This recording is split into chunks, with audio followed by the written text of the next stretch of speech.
చాలామంది students phone చేయటం పక్కన పెడితే మెసేజ్ల పరంగా కానివ్వండి ఇన్స్టాగ్రాముల్లో కామెంట్లు చేస్తూ ఉన్నారు. సార్ అసలు ఇది నిజమేనా? పాసిబిలిటీ ఉందా? అసలు మేము చేయాల్సిందేంటి? సో ఇక్కడ ఏంటంటే ఒక్కసారి కట్టాల్సింది 3 సార్లు కట్టించుకుంటున్నారు. అది ఎందుకు 3 సార్లు ఎందుకు? 3 అయిద్దో, 4 అయితే 4 అయిద్దో, 5 అయితే 5 అయిద్దో. దాని గురించి అయితే మాట్లాడుకుందాం ఇప్పుడు ఏంటని. ముందుగా అయితే ఇంతవరకు ఛానల్ సబ్స్క్రైబ్ చేసుకుని వీడియో లైక్ చేసి షేర్ చేయండి. మీకు డౌట్స్ ఉంటే కాల్ మీ 4 ద్వారా కాల్ చేయొచ్చు. Telugu engineering education Telegram channel join అవ్వండి. Telugu engineering education YouTube channel, JNTU university updates YouTube channel, software course work support channel ఖచ్చితంగా సబ్స్క్రైబ్ చేసుకుని మీకు ఉపయోగపడతాయి. ఇక టాపిక్లో పెడితే ఏంటంటే ఇప్పుడు ఎగ్జామ్స్ ఉన్నాయి. మీకు రెగ్యులర్కైనా సప్లీకైనా మీరు ఫర్ ఎగ్జాంపుల్ 1-1 సప్లీ అది వచ్చేసరికి ఇప్పుడు మీరు బీటెక్ చదివేదైనా లేకపోతే లాస్ట్ ఛాన్స్ ఎగ్జామ్స్కైనా ఇప్పుడు 1-1 సబ్జెక్ట్లో ఫర్ ఎగ్జాంపుల్ 4 సబ్జెక్టులు ఉన్నాయి. 1-2లో 2 సబ్జెక్టులు ఉన్నాయి. ఇక ఏ సెమ్మైనా మామూలుగా ఇదే అనే కదా ఎగ్జాంపుల్ చెబుతున్నా. సో 1-1కి ఒక అప్లికేషన్ పెట్టాలి, 1-2కి ఒక అప్లికేషన్ పెట్టాలి. ఓకే, అది ఫీజు పరంగా అది రూలు.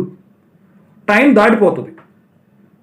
అది one time chance, last chance అయినా, 1 టైం ఛాన్స్ అయినా, స్పెషల్ సప్లై అయినా, లేకపోతే ఇప్పుడు కాలేజీలో రాసేదా టైం దాటిపోయినప్పుడు ఏంటి ఇంత ఫైన్ అని చెప్పేసి చెప్తారు.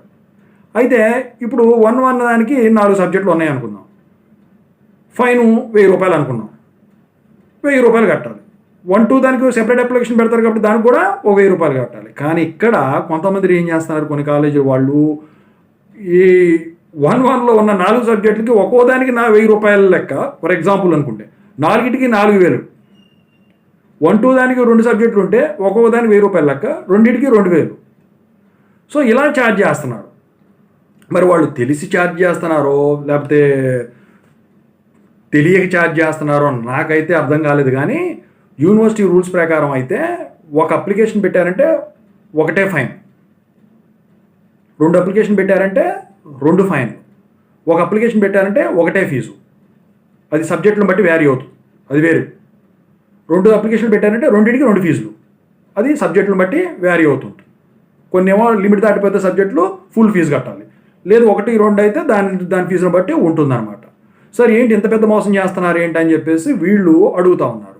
సో దీనికి మనం చేసేది ఏముందంటే, నేను చెప్పేది ఏంటంటే ఇక మీరు అంతా అయిపోయింది లేకపోతే చదువుతున్నారు, జాయిన్ అయిన తర్వాత కానీ లేదా చదువు అయిపోయాక కూడా ఇంకా సప్లీలు ఉండి కట్టుకోవాల్సి వస్తే కానీ మనం చేసేది ఏం లేదు. మీరు కానీ నేను కానీ ఎవరో కూడా సింపుల్గా చెప్పాలంటే